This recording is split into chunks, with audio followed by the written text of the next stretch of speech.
This program was brought to you by Koller Institute of Venture at Tel Aviv University. Good morning, ladies and gentlemen. My name is Hiro Mizuno. Thanks, Yasha, for your very kind introduction. And I gave a lecture at a different part of the world, and I was amazed by the way people sit in a room. So it is something to do with the Jewish culture that people tend to sit on one side.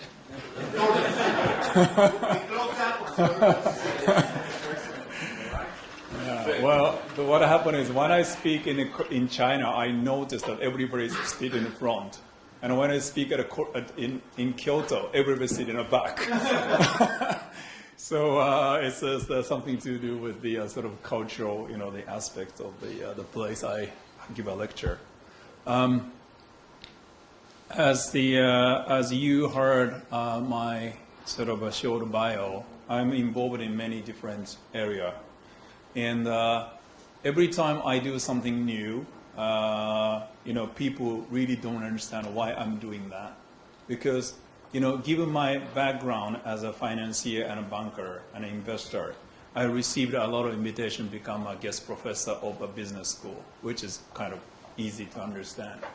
But I refused to accept those offers, and I only took the offer to become like a guest professor of a medical school, stem cell research center, global geopolitical, research center, something which is totally unrelated on the surface to what I do as a profession.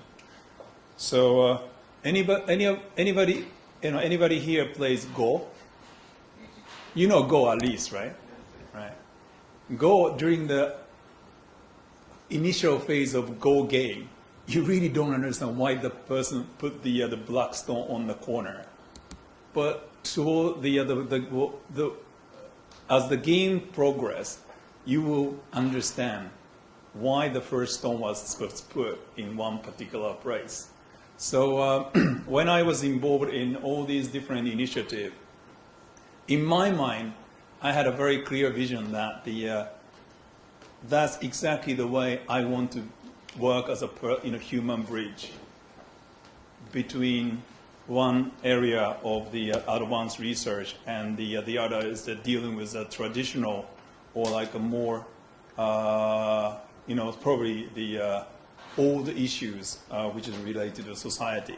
So now I spend most of my time, my primary job, by the way, at the moment is I'm a CIO of the Government Pension Investment Fund, where I manage now probably $3 after Trump phenomena, US $1 trillion. And managing $1.3 trillion is like a roller coaster ride. Last year I lost about $50 billion US. And this year I made probably $70 billion. So, it's a peanuts to me, but the number is shocking. So every time we produce the new financial report, we either get the media bashing or media sort of applause. So I never applaud. So it's very difficult to manage socially. But just to give you a background of what type of money we manage, this is the structure of Japanese public pension system. So every single Japanese have to be a part of this national pension system, national pension. This is called the basic pension. And also, whoever works for the company, they have to be a part of employees' pension system. So, I don't know, there's no later. So we manage GPIF, this national pension bit, and also employees' pension bit. So that's why we have $1.4 trillion US. So we manage the pension for every single Japanese, whether they work or not. So the people who just housemaker, like my wife, she's a part of national pension only. But I'm a part of employees' pension too. So we manage all those. And all the big corporations have their own, the corporate pension on the top of it. So Japan has the most exhaustive and national pension system. But on the other hand, that's a good news. But on the other hand, the bad news is we have the most aging society. So this is interesting the aging pyramid of Japan. So you can see now the biggest population is between 40 and like 70. So in 10 years' time, the biggest population is going to move to like 60 and then 70. So in 20 years' time, we'll have a reverse pyramid like this. And from the social security viewpoint, that's a very difficult demographic to manage because we have much fewer young people to pay for retired people. So Japanese government, they really struggled with come up with a new pension scheme about 10 years ago because they finally realized the pay-as-you-go system, which the most of the country has, like the U.S., is not going to be possible because now, into the future, we have less younger people who are contributing annually than who are receiving benefit annually. So what they came up with is what they call the hybrid system. So this is the sort of a simple graph trying to illustrate the source of our pension liabilities. Okay? So this is starting this year, last year, and finishing in 100-year time. So the Japanese government promised that the 100-year sustainable public pension scheme. So they guarantee the Japanese people should be able to receive the pension benefit for the next 100 years. That's a quite ambitious and audacious promise they made. To achieve that, the middle, this like a light blue band represent the annual contribution as a pension insurance. So the people pay in that year, paid out that year, right? And the green band represent the government subsidy, meaning tax. And the top yellow is not even a band. This yellow bit represent the money GPF is responsible for. So we are required to manage the 1.4 trillion US dollar well for the next 100 years to fill the gap. So what's happening is, this is the toughest time for Japanese the pension system because we have much fewer younger people. Because aging pyramid, in the end it goes back to pure because aged people has to die someday, right? But during that transition period of to reshape the aging pyramid, there's some tough time.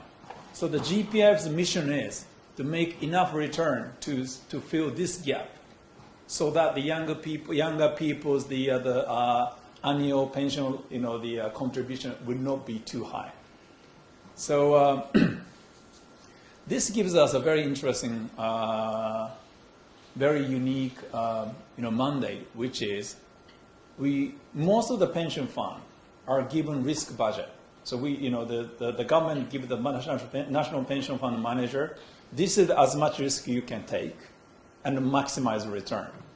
Our case, we are required to make 1.7% plus inflation with minimum risk. But that's a very unique mandate. So we don't have to make a 5% return, and nobody is happy with our making a 5% return. They want us to make a sustainable return with relatively low return, but with taking minimum risk. So that's the background of the GPF mandate.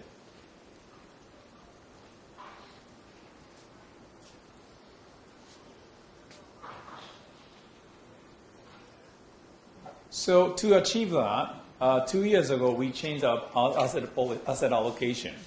So we used to have 60% of our investment in a Japanese government bond, which is now yielding, as you know, negative, right? And that's very vulnerable to inflation because the fixed income, they have to report, have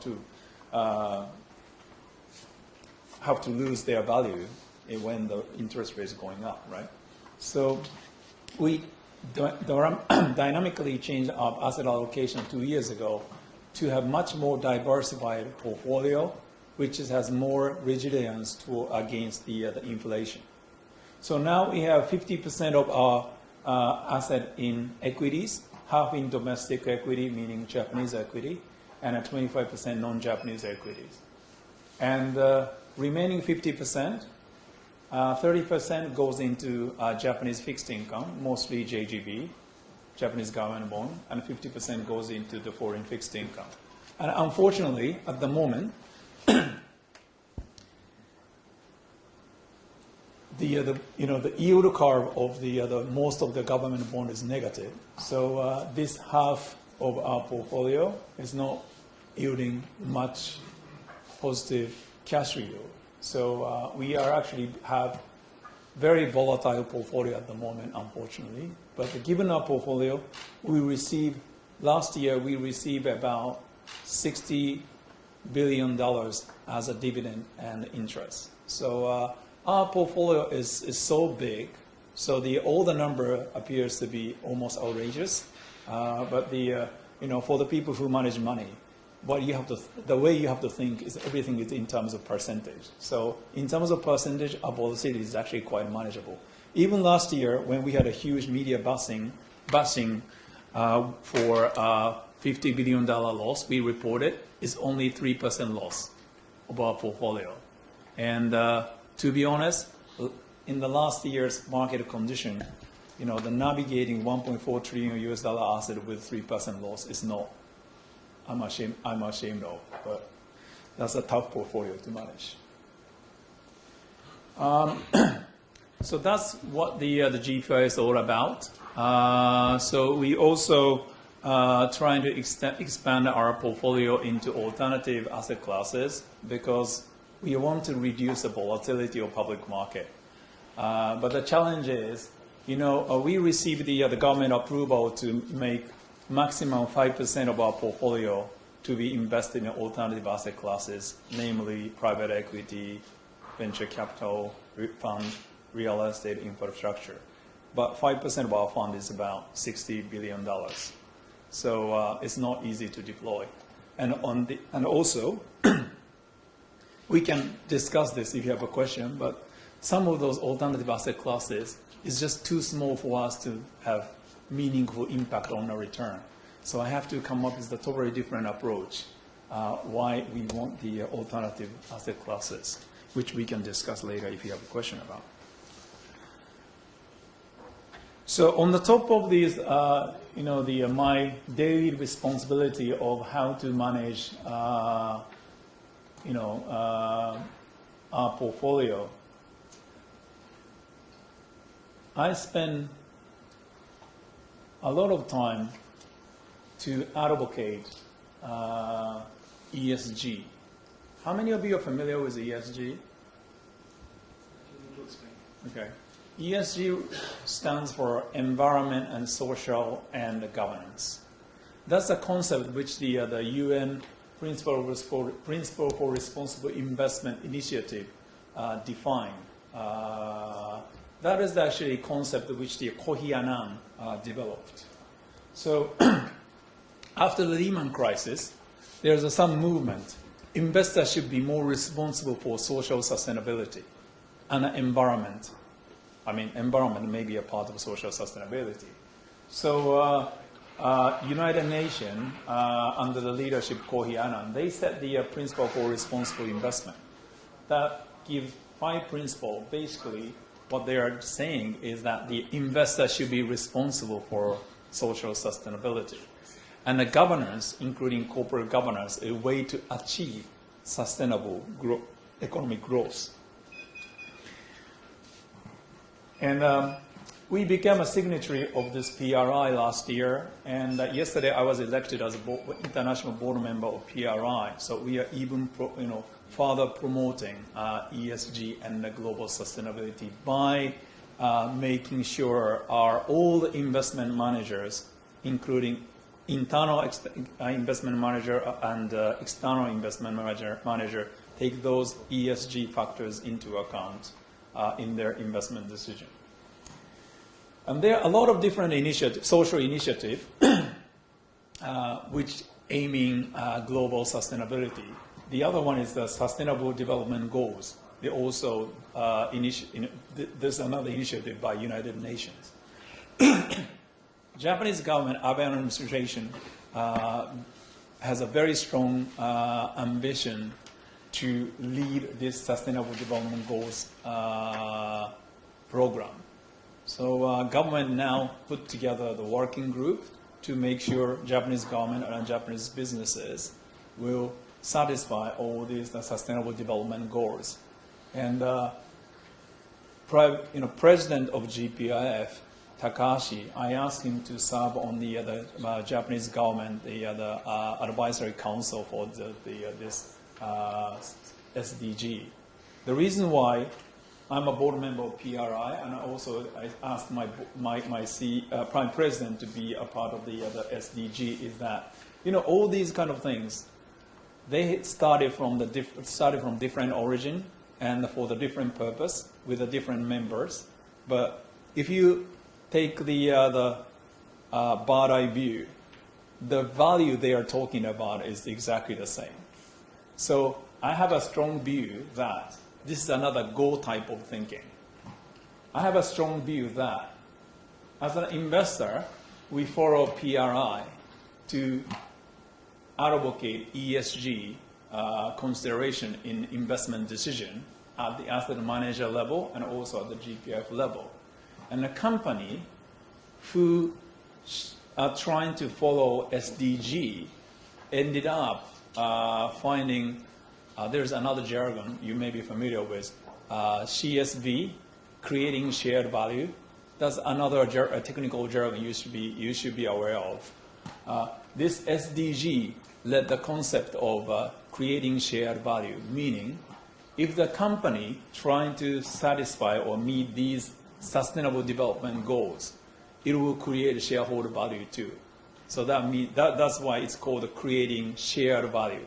So value is shared by society as well as the investor or shareholders. So the way I see it is, the company who tried to comply with this, the SDG, ended up creating the value proposition, which will be picked by asset manager and GPF, IF, who are trying to maximize ESG factors.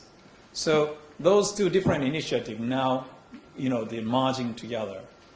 I had a speech at the Inclusive Capitalism Forum, which is arranged by Lady Rothschild in New York and also supported by Prince Charles. And I said on the stage that, inclusive capitalism, another movement trying to make economic growth more inclusive. The Brexit, Trump phenomena is all the result of many people feel excluded from the benefit of globalization.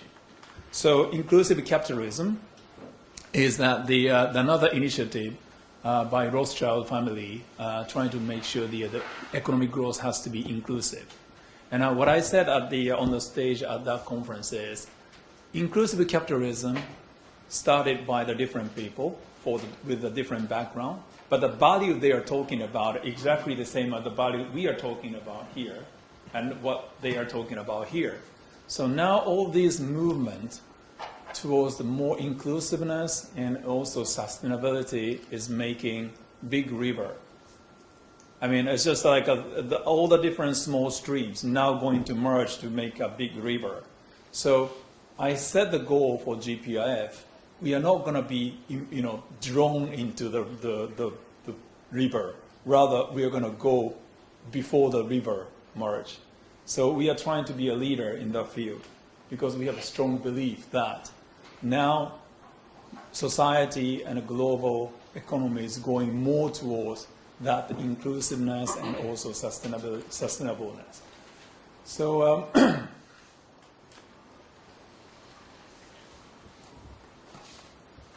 this is another concept. This is because this is a sort of a lecture at the university. I want you to. Do you have any water? Yes. We anticipated the need. There are two other technical jargon I want you to take away. One is we had a big debate why the public pension fund has to be that serious about the global sustainability. And there's two technical jargon which kind of define who we are. One is universal ownership. Have you ever heard of universal ownership? Okay. That's a concept created by, I don't know, and this is the exertion from some of the academic research. But universal owner means the asset owner who has a big portfolio and diversify across the world and different asset classes. Because we are textbook definition of universal owner, because we own, we invest about, the 700 billion US dollar in global equity market. We own about 1% of global equity market. And 80% of our portfolio is managed passively through index. So we are a textbook definition of universal owner. Why universal owner should be worried about the global sustainability? Because we cannot pick the good, good one, and we cannot time our investment, right? Let's take an example of some company who's selling some product which is already banned in the developed country, but they make a big sales in a developing country and are making a big margin. Of course, that company is making big profit. But the point is, do you think that business is sustainable? Right? Let's take another example. If the one company who's making a lot of greenhouse gas emission, and they are making a big profit, but who's going to incur that cost? It's going to become the social cost at some point. And we, as a universal owner, we have to take that cost somewhere. So the universal ownership concept will give us a reason why we have to be worried about we cannot allow the single company to make a profit at the expense of the society. The other definition, which kind of urged me to be serious about global sustainability, is that we are super long-term investor. Because most of the ESG factors, the climate change, gender equality, or the workforce, fair trade, those kind of things, it's a risk factor for the business, right? But that's not the risk factor which will be materialized tomorrow. But if you remember what I said, we are a part of the Japanese government's 100-year sustainable pension scheme, meaning we have such a long investment time horizon. So all those social issues, or the issues which is a risk factor, which probably not going to materialize tomorrow, but we have chance of capturing that risk as a real risk if our investment time horizon is longer. So given our universal owner nature and that super long-term investor nature, I think we have to be more serious and most conscious about those global sustainability issues. And ESG is one way to define those risk factors. So there's a couple of different ways to approach the global sustainability as the asset owner. But I just picked the UNPRI and ESG is a convenient concept to promote the sustainability of our investment portfolio. So that's one thing. That's what I'm doing as my day job. And the other thing which I can talk about is that the other goal is, I think Japan, my day job is trying to just solve the existing and maybe in the near future social issue, which is how to finance the aging society. But on the other hand, we need to make sure economy itself continue to grow, because if the economy stops growing, all the social issue becomes impossible to solve, right? So that's why I'm more involved in scientific research too, because Japan, it's not practical to expect that we can continue to bring in more laborers, right? There's two ways to grow economy, right? One is have more inputs, more new laborers, and more inputs. The other is to increase the productivity. Japan has no choice but to increase productivity, and most of the increased productivity now comes from science, including internet technology. Right? So that's why I'm really keen to promote the scientific research and also promoting new business. And venture investment for us financially makes no sense, right? It's just even the biggest venture capital fund in Israel. How big is it? How big is it? 200, right? Even if you make 5 times out of 250, that's as much as I can lose while I'm speaking to you this morning. Right, so the investing in a venture capital fund doesn't make any immediate financial sense to us. But on the other hand, I have a strong belief in that. What makes the global economy more sustainable in terms of have a sustainable growth? That's entrepreneurship.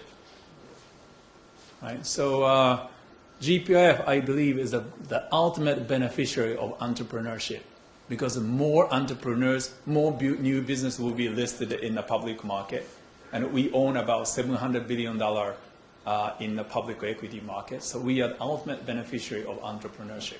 That's why I'm actually trying to encourage the entrepreneurship everywhere I go. So of course, Israel is known for your entrepreneurship. So I'm very hopeful that Israel will create a venture to be listed in the public market and will become the owner of it in the future. So, well, what else I can talk?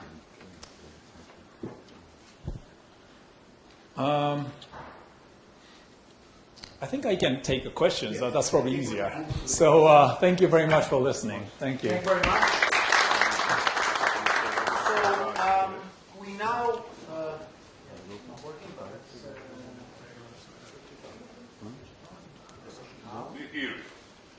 Now working? So we can move now to the questions, and I'm sure you have many. I want to kick off the question and answer as you think about your question with asking your sort of opinion, and somebody that has returned to Japan after many years. How did you find Japan different from the time you were born, left, and spent how many years out of Japan? I worked almost 2 decades. So 2 decades out of Japan, coming to Japan. What are some of the differences and the changes you noticed?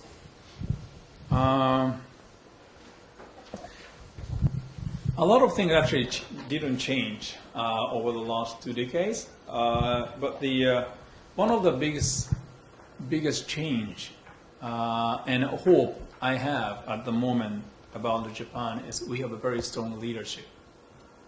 And I think the Prime Minister Abe and his cabinet will probably have another 4 or 5 years in the office, unless there's a big scandal like Korea.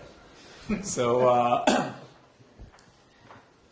I think a lot of things which was being discussed when I left Japan are still being discussed, but now we have strong political leadership to make it happen.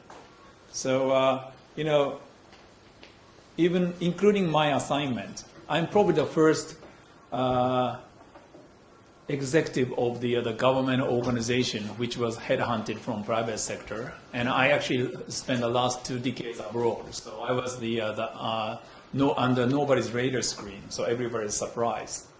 And but our administration made it happen, and I actually happened to meet with the head of OECD Japan, and she was very similar to me. She was abroad working for the Goldman Sachs for 20 years. And she suddenly became a head of OECD Japan office. And her story is actually interesting. But, Abe administration made a very, very strong leadership to make those kind of human, the assignment happen. And you know what? A lot of time people say, why Japanese cannot change these kind of things? It almost appears to be foolish not to identify the risk or the problem is. But the reality is, we knew the problem for the last 20 years. Finding a solution and implementing a solution is a totally different challenge. And now, Abe administration is putting the key personnel in a different area, including myself, make change really happen. So I think what didn't change is the problem I envisioned like 20 years ago is still there, and everybody just has a lot of different discussion. But the political leadership actually is now making those things happen. So I think that's probably the biggest change. Excellent, excellent, great. Yes, go ahead. I think you can just stand up and talk. Just present yourself first. Sure. My name's Daniel Fink. I'm from Sweetwood Capital. I'm wondering, a lot is being made recently about limits of monetary policy to spur growth. So specifically, I'm wondering how you see that, and more specifically, how you see Japan's new approach. What the Bank of Japan has been doing over the last 3 months since its last announcement. About the quantitative easing or monetary easing, which was introduced by Bank of Japan about 10 years ago, now it's copied by everybody. Okay? And the U.S. is the first one trying to get out of that. It worked, and it was effective. To navigate through the toughest financial crisis. Okay, I used to joke to the American people that the Japanese people show the guts to introduce quantitative easing or monetary easing. That's your job to show the guts to get out of it, right? Because BOJ was very hardly criticized by the Western media when they first introduced the monetary easing. But now everybody copies. But it's difficult to get out. So now the U.S. is challenging how to, they taper their monetary easing. And as a CIO of GPIF, I prefer all the central bankers continued almost as long as I'm in this position. Their monetary easing, because that's just create the very good cushion for the asset price, right? Because now what's happening is after the Trump, everybody's only looking at positive news. Nobody concerned anymore about the downside risk, right? The reason why it's possible, because we have a very nice cushion, which is called the monetary easing. So being selfish as a CIO, I like the older central banker continue to have a monetary easing. And the other BOJ trying to find out how to just shift their strategy and prepare themselves for the exit from monetary easing. But just as a global citizen, I just don't think that this is sustainable. So I always suggest when I meet with central bankers like Governor Kuroda or Mario Draghi, I told them, being selfish, I want you to put more money into the system because it's making my job easy. But as a global citizen, I think you should put your foot down now and say, we did enough. And we just need to face the situation that the economy has to find a way to grow without the monetary easing. So that's where we are now. But the capital market is so impatient. Every time central bankers trying to send a signal that they are maybe closing monetary easing status, and then the capital market really harass them. So they cannot do it. So that's my point. I mean, they have to find a way to just nicely exit. Otherwise, it's not going to be sustainable. Excellent. Yes. Yeah, two questions. Are you not concerned? Ellen? Who are you? Okay, my name's Alan Feld. I run a fund-to-fund secondary fund, late-stage investment group in Israel called Vintage. Are you not concerned that monetary easing on the one hand hasn't yielded great growth, but on the other hand may have yielded a big real estate bubble that we may pay a price for long term? Question one. Question two, your allocation to China increasing, decreasing, what are your thoughts about China long term? So real estate in China. No, I cannot give you a specific overweight, underweight, the strategy, because if we are underweighting this country, that can crush the market. So, but as far as China is concerned, I'm just giving you my opinion. It's nothing to do with the GPF's investment strategy, because I'm not the only one who making a decision. We have like an investment committee to make a decision. I always find myself the least optimistic about China in any meeting, including our investment committee and also the other external discussion panel. I always find myself the bearist about China. I tell you why. That's exactly the same point I made about the Japanese social issue. We know what the problem is, but we don't know how to solve it. Right? The people who are optimistic about China, they tend to say like, Chinese leaders understand what the problem is. Yeah, of course they do, but I don't know whether they understand the solution or not. And they are facing the situation nobody ever faced in the past. Okay, I cannot be optimistic enough that Chinese leader, I know they are smart enough to understand the issues, but I don't know whether they can come up with a solution. That's one thing. Second is, I think the people are too optimistic about the social transformation. You know, the macroeconomist says, you know, in China, people are losing jobs in the manufacturing or mining and etc. But there's a lot of new jobs created at internet company or retail companies. From macroeconomist viewpoint, that's okay. But what's going to happen on the ground? People lost a job in the mining, cannot get a job with Alibaba tomorrow. It's socially painful to make that transformation. And as you remember, every country in the past had that pain when they are trying to shift from manufacturing and exporting centric economy to retail and consumer, the oriented economy. And I think the people underestimate that social pain. And I don't know how it will be translated in terms of the political stability in China. That's another issue. I have no answer to it. Because this is another way you can actually, I always joke. I have a lot of Chinese friends. I like Chinese friends. And but generally speaking, I think Chinese friends is much less patient than Japanese. And even the Japanese, after 10 years of slow economic growth, they changed the government. Even Japanese. Japan is a society where 20 years of no economic growth, still no political demonstration on the street, okay? But in that kind of a society, after about 30 years, they couldn't put up with the other, the ruling party. They changed the government. It was another failure, but in the end, but they still cannot put up with such a long-term slow economic growth. I don't know how long the Chinese people can tolerate those kind of slow economic growth.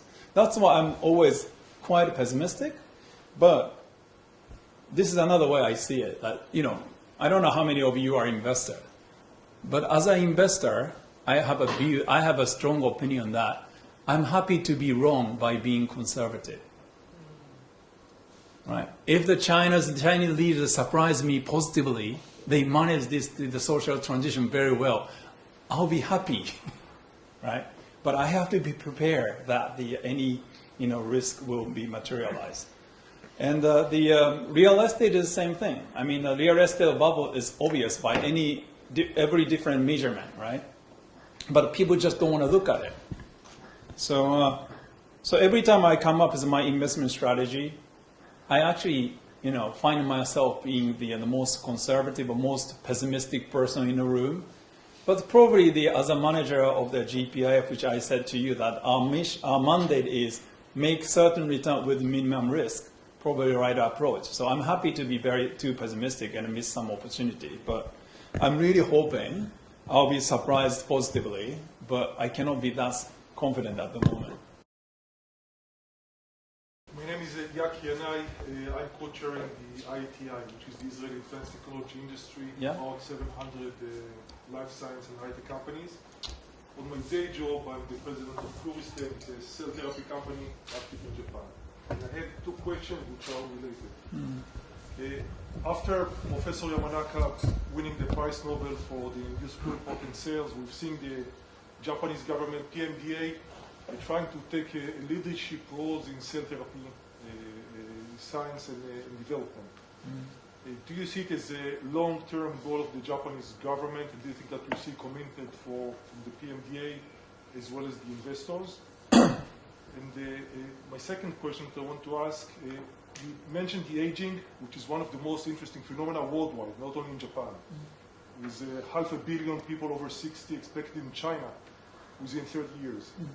But I still do not see a national or worldwide task force to say how we are dealing with the aging phenomena. Google took some issues like with Calico, but still it's very minor. Do you think it's a time, and if you're seeing Hiro taking part of this leadership position? I personally determined to take a leadership in that social program. That's one of the reasons why I decided to become a CIO, because, I have a strong view that for a person to retire happily, there are two things is indispensable. One is pension. The second is health care, right? If we can secure the retired people have enough pension to live, and the national health care system available, they live happy. I don't think they live very happy, but they are at least happy, right? So that's why I'm involved in like a pension one side, and the other side I'm actually advisor to the administration on healthcare medical strategy. As far as the stem cell regenerative medication are concerned in Japan, as you mentioned, because of the Dr. Yamanaka, who's my friend, received a Nobel Prize, Japanese government sort of misunderstood that we are ahead of everybody in this particular research field, which is a good misunderstanding, because the government became so serious to keep the leadership, keep the lead. So I was I was a member of the working group to promote the new law, which promote the regenerative medication clinical trial to happen in Japan, right? Like in your company, now doing clinical research in Japan, because we created a fast-track system for regenerative medication. The usually clinical trial, you have to go through stage 1 to 3, and it takes ages, and it costs, dozens of $millions. So what the Japanese government finally agreed is, for regenerative medication, PMDA, who is like FDA, the government body who approves medication, they can fast-track clinical trial, and also they can give conditional approval to the regenerative medication provider, so that they can get approval and start marketing and still can collect the further information. I think that's a very ambitious initiative by Japanese government.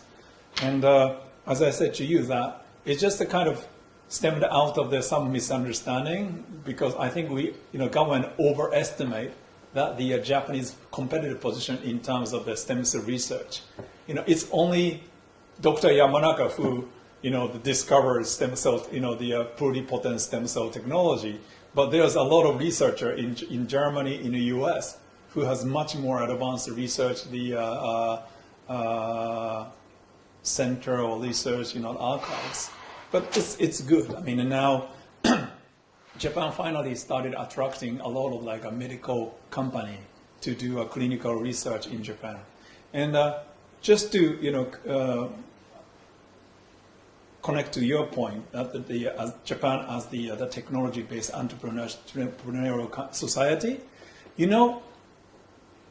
outside of the U.S., there's only 3 companies who has a pharmaceutical company who can actually create original drugs so far.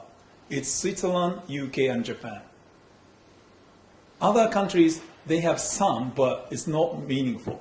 It's basically only 3 countries outside of the U.S. who have domestic capability to create original drug.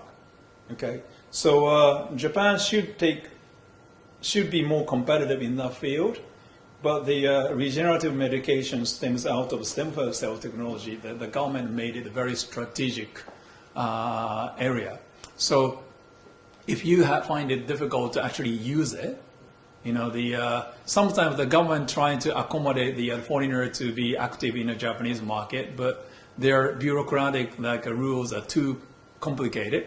And if you find that the bureaucrats is not helping you to just operate your research in Japan, let me know, because we really want the foreign company to open the research center and also develop the regenerative medication in Japan. Okay. And what's the other question? Huh?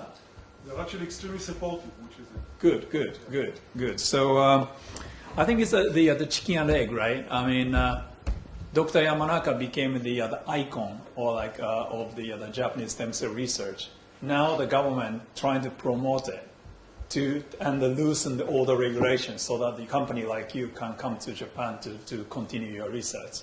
So I hope you will be successful. Emmanuel Timon from Vertex Ventures. We invest in early stage usually startups. You talked about the need to reach pension age with enough money in a way, but now when the world bonds market represents a very low interest rate, doesn't it mean that the pension model is in a way kind of broken or with a big question mark? And does this mean that the saving rates of all of us should go up, which means recession, which is counter-effective to what everyone wants, which is growth and spending? So how do you kind of balance the two? The different way to answer your question about the monetary policy is that minus interest rate, I don't really think they're achieving what they expected because they're expected to promote more consumption, but most of the consumer feel the same way as you described. I actually called my mother on the day BOJ introduced minus interest rate, and I asked my mom, "Hey mom, now your deposit is negative. What are you going to do? You have to spend now." No, I need to save more. Right? That's the reaction you're talking about. And then that's why I was negative about the minus interest rate policy from day one, because I trust my mother as a representative, most of old lady in Japan. Right? So who has no financial education, so he just thinks that way. So on the top of that, I think that the minus interest rate is failing to achieve what they intend to achieve. Minus interest rate doesn't have to be minus, but the low interest rate create a very challenging environment for all the pension fund managers, including ourselves. And actually, we are lucky because I don't know how many people felt that when I said 1.7% plus inflation is very low as a target return compared to the other public pension funds. CalPERS, Norway, all those people, and a Canadian pension fund, they usually have a 7%, 8% return target. Ours is only 1.7 plus inflation. So now inflation is negative, so we have to aim like a 1.5% return only. And so we are lucky, even under the low interest circumstances, we are okay by design. But I expect a lot of pension funds who take 6, 7, 8% return into account when they plan their future pension liability, they are in trouble. And that's actually the reason why the people are so interested in alternative asset classes now. Because on one hand, public pension funds, including ourselves, are under public pressure to increase transparency of our investment. Meaning, every quarter we have to report $50 billion gain, $70 billion loss. It's just kind of so bumpy. And all the public pension funds are under the same pressure. Right? So on one hand, we are under the public disclosure pressure. When it comes to the alternative investment, to some extent because of disclosure policy and impossible to mark to market, so it creates some cushion in terms of the volatility in the reporting numbers. So low interest rate environment have only two solutions or approach to address it. One is reduce target return like ourselves, or allocating more and more to private investment. And the way I see it is, most of our peer asset owners, like CalPERS, CalSTRS, or like Canadian guys, they are moving towards the second solution. They are not really revising their return target, but they're allocating more and more towards the alternative or private investment. So I don't know which is right approach, but given our fortunate low return goals, we don't have to allocate too much to alternative investment. So, we are relatively okay, but that's a challenge for most of the public pension fund managers. Based on Japan experience, do you think they're going to succeed and this hope is real? You mean FRBs? No, the fiscal policy. Oh, fiscal policy, okay. Fiscal stimulus. Have you heard of the 3 arrows of Abenomics? Monetary easing, and a fiscal stimulus, and a structural change, right?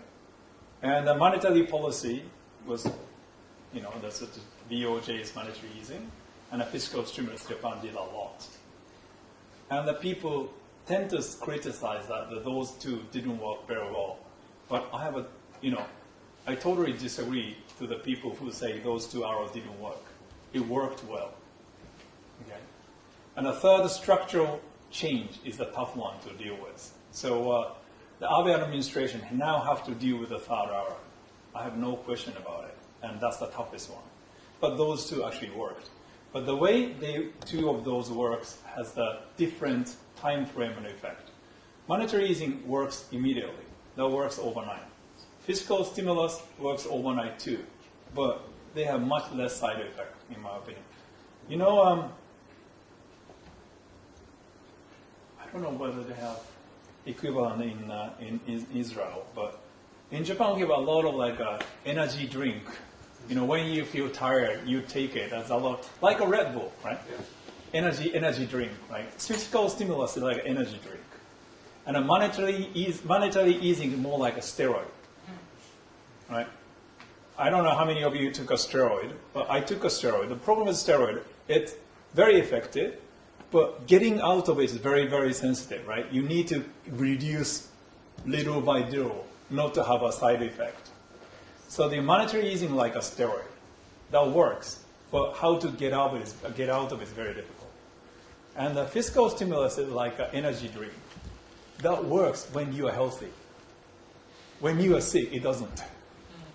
So the reason why the Japanese fiscal stimulus doesn't appear to be very effective is, in my opinion, Japanese economy was sick. So if the sick guy take an energy drink, it doesn't help him too much. But if you are healthy, get the energy drink, you feel very energetic. So that's why I'm hopeful that the Trump, if he does fiscal stimulus, will help the U.S. economy to grow, because U.S. economy relatively healthy compared to Japanese equity 4 years ago when Abe came back into the office. So, fiscal stimulus he's talking about is like giving an energy drink to the relatively healthy person. So I'm actually quite optimistic that that fiscal stimulus will help. Yeah. As a super long-term investor, what's your take on manufacturing startups? At present, most of the venture capitalists and all are related to e-commerce, and they are being the so-called unicorns as such. But they don't have much profits, or they are not growing such. As the population is increasing, we need to have more startups in the manufacturing sector. But for that, you need time and high capital. And that the horizon will be very high, which the venture capitalists will not be happy with. So what's your take on that as a super long-term investor? That's a tough one. One of the focus at the moment is that we have to optimize investment value chain and our contracts with asset managers, including, we don't invest with the VC yet, but if we invest with VC is the asset manager, right? So I'm focusing on how to realign the interest between us and asset managers. Because at this point of time, the way we, or our asset owner society, incentivize asset manager doesn't create a long-term investment, environment or mentality. So one way to approach them is by advocating for ESG and a long-term investment. That's actually to give the reason why the asset manager should be should be allocating some of their investment into long-term, investment. And the other way to do it is that I've been discussing internally how to set the investment time horizon for asset managers, because there's a misalignment of the investment time horizon between like asset owner, asset manager, and investment, the portfolio company. Portfolio company usually have a 5 years like a new, business plan cycle, right? And those asset managers reviewed by us annually, and we are reviewed by the media by quarter. Okay, there's a mismatch.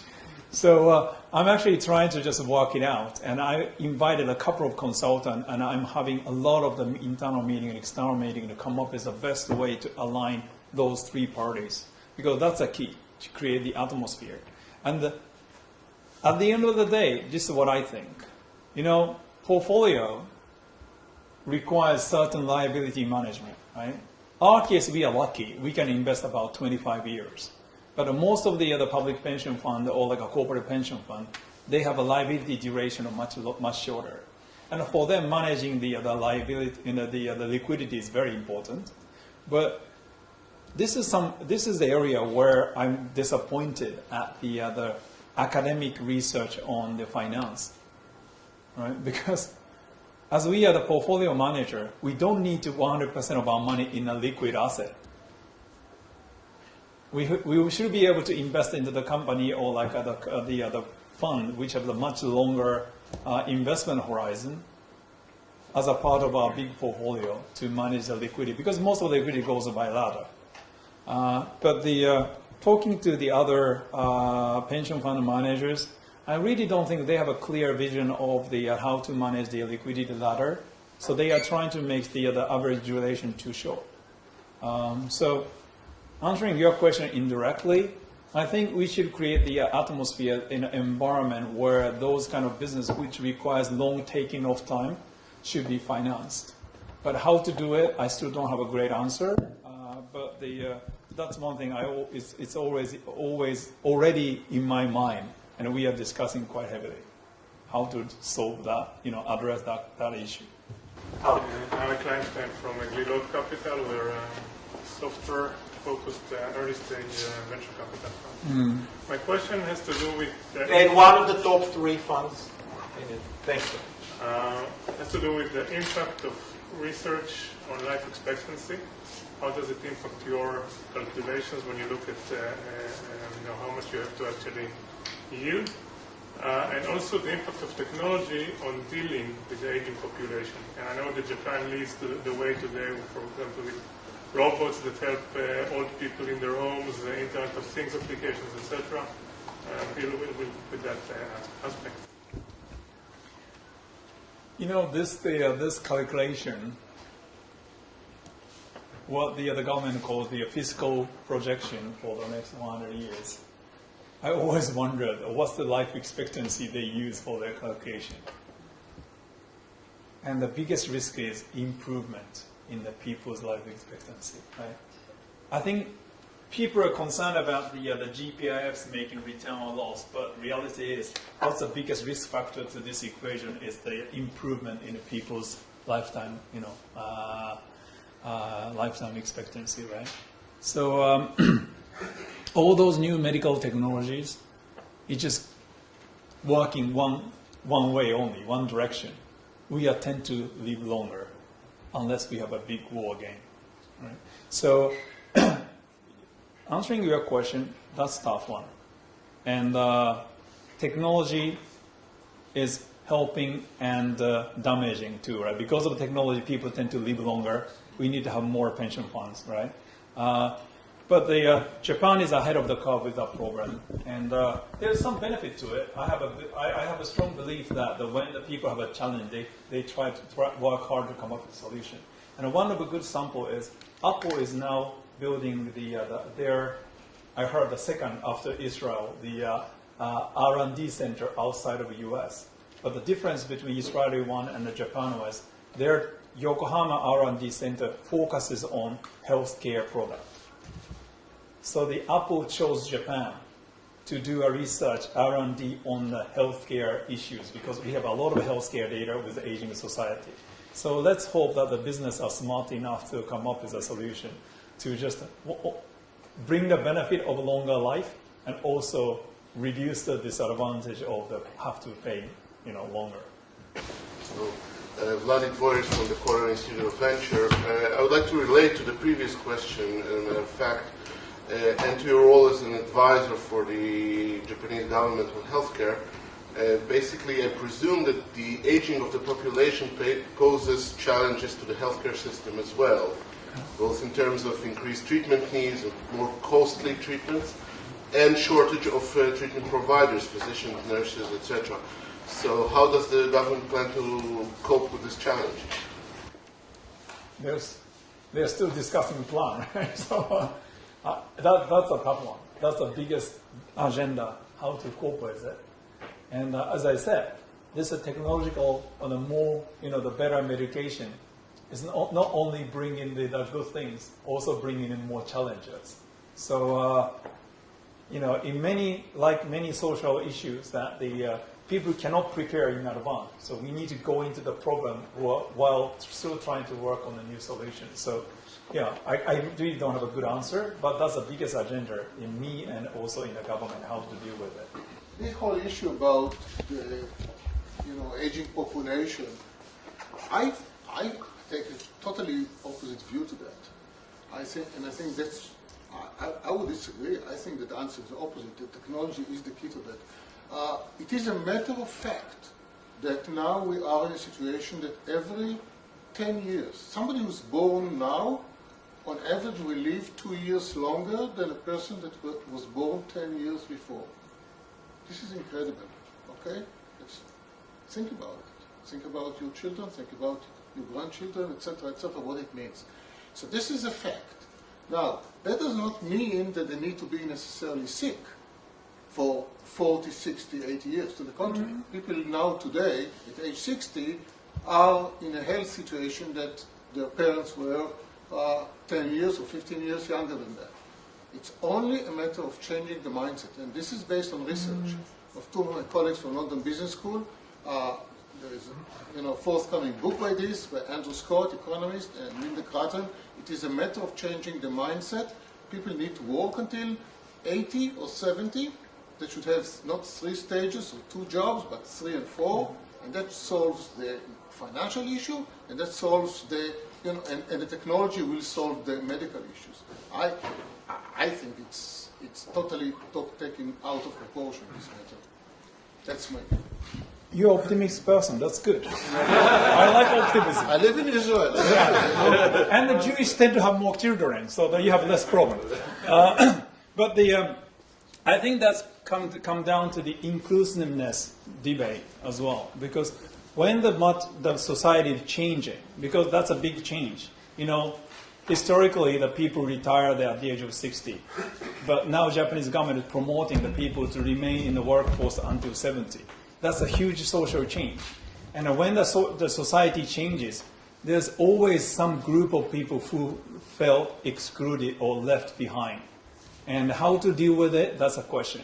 But into the future, I think I always quite optimistic that the technology always, in the end, on the balance, more positive. So the new technology ended up in a positive, but the problem is how to deal with the transition. So, unfortunately, Japan doesn't have as many children as the Israel has. So we need to deal with the summer transition period. And I think the reason why this kind of conservative approach is very important is that at least make some people feel secure to stay in family or to make more children. But the optimism is very important, but the policymaker has to prepare for the sort of some social challenge. So all those social issues, I always conclude, I always send a message to the people that in the end, I'm optimistic. You know, I think that I believe in the collective wisdom of the human being, but the transition is always painful. And also, the problem with the transition is the social transition harder on some particular generation or particular segment of society. That's a challenge. That's a challenge. I mean, my father is about 75 years old. He's still, you know, energetic enough, but he now lost a job because there's a mandatory requirement in retirement. So now the government is promoting more, you know, older people coming back in the workforce, but he has to compete against the younger people now. So that transition period is tough. But I agree. I mean, in the end, I'm optimistic, but the social transition is always very painful to some people, and we have to make sure that those people felt included in a society. Thank you very much. We have enough time later. Hiro, thank you.